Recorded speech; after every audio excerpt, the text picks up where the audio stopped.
Hey again, YouTube. We're just going to do a quick little video on handguns today. I know when I bought my first one, I didn't have any reference points at all. You know, I'd seen people using them in movies and pulling back on the slide and, you know, putting in the magazine and everything. I had no idea how to do any of it. It seemed like, you know, I was a little too scared to even admit that I didn't know what buttons to push, or, you know, if I was going to break it by moving it the wrong way. So, just a real quick, simple little video. We're just going to transfer over and show you this Springfield Armory makes a fantastic concealed carry gun. This is the XDS in 9mm. They also make it in 40 and 45 calibers, and it's just a fantastic little weapon. The very first thing that I need to do is I need to make sure that you all know that it's empty. There's absolutely nothing in there. We are working with a completely unloaded gun, and I do recommend that you always treat every gun as if it were loaded. It doesn't matter if you know for a fact that it's not loaded. You want to make sure that this muzzle is pointing in a direction where you know for a fact there's nobody beyond that point. If there were just by some chance one of the bullets just happened to, you know, float over by itself and somehow get itself into the gun, that when you pull that trigger, you're not going to shoot anything past the wall that you're pointing it at.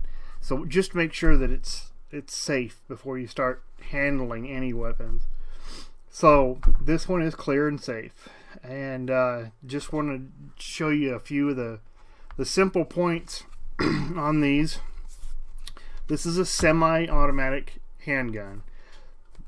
Normally handguns come, you know, they're either the revolver type that you used to see in the old westerns, you know, they have the big round thing, and this type, which is a semi-automatic. There are quite a few different types of semi-automatics. You know, you're probably most familiar with the name Glock. You know, you always hear about people in the movies, you know, I got a Glock.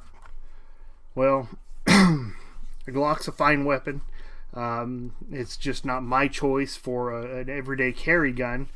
I love this Springfield, the way it feels. It's nice and thin, and it just feels really good to me. It feels really good in my hands. So anyway, the major parts of the guns that I'm going to go over, there's little variances. On this particular gun, there are two safeties. A lot of times you'll find a safety on the guns that you see the old BB guns and things. They might have something that's placed somewhere around here, and there's a little red line, you know, that tells you whether it's ready to fire or if it's on safe. Real guns don't have safeties quite like that. Most safeties are going to be somewhere, we're talking about the semi-automatics now. Most safeties are going to be somewhere up on the slide. They're going to be, you know, a way of physically stopping the slide from going through its motions. This button right here is not a safety. This is actually the magazine release button.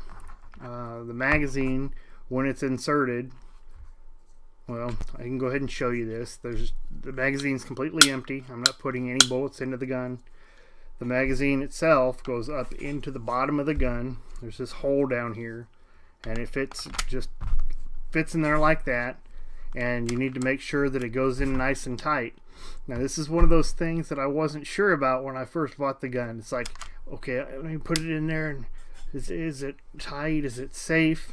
Well, you know, just slap the thing in there. You're not going to set off a bullet by putting your magazine into the gun.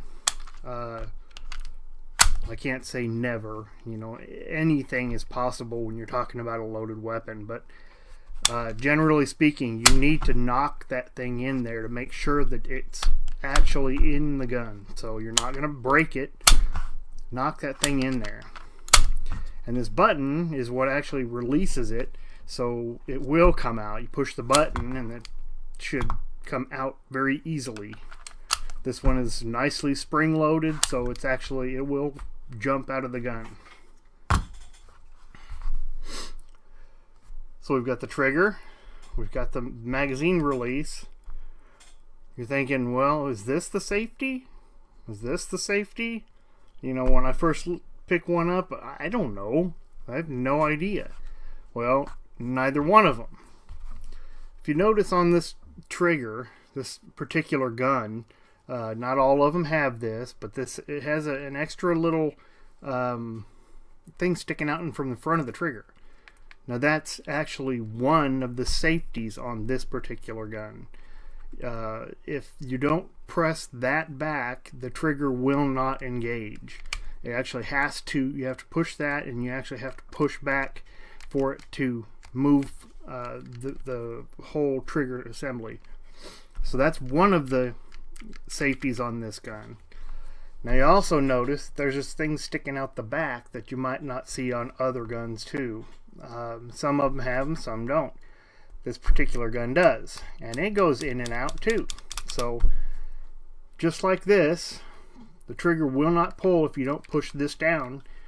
The trigger will not pull all the way back if you don't have this engaged also. So you literally have to have this gun in your hand, and you have to have your finger on the trigger for it to go bang. If you don't have this one and this one pulled, it will not fire. So that's just one of the safety things that I like about this gun as far as a carry gun.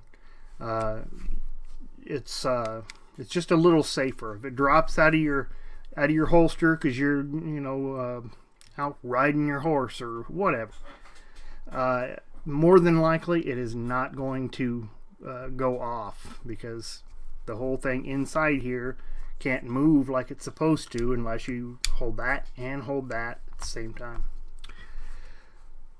Those are the safeties on this gun. Now these little buttons right here, they are for different purposes.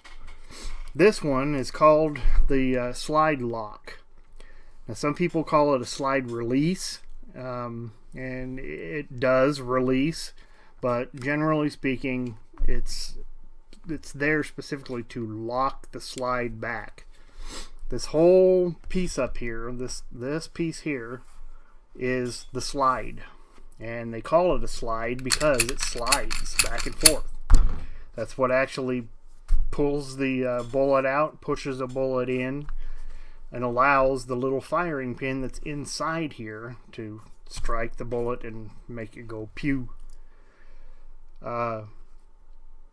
That's another thing that I had no idea about when I first bought a gun. I've seen people do it, and I'm thinking, well, geez, what do you how hard do you have to pull it? If you pull it back too far, will it just come off and you break it? And again, these things are made to take a lot of punishment, a lot more than you're going to be able to put on it with your own two little hands. So you can rack this thing as much as you want. Let it go. Pull it back. Let it go. This thing's more than likely, if it's any decently made like this gun is, you're not going to hurt it. And that's what they call racking the slide or cocking the gun. All you do on a semi-automatic gun like this is you just pull it back, let it go. That puts the bullet up into the chamber, and it's ready to go. Right now it would fire as long as I have my hand back here and my finger on the whole trigger. I can pull it. Again, it's not loaded. it would fire. Those are the basic parts of the gun. I'm going to do another video on how to take it apart, field strip it, as far as just getting it clean. So be looking for that video. But if you have any questions, comments, I would appreciate it if you would just leave the comments below. Let me know what you think. Again, we're just starting this channel, so I can use all the constructive criticism I can get. And if you have anything else that you want to see, be more than happy to start making those videos for you. So hit that subscribe button. Tell your friends. Appreciate it. Thank you.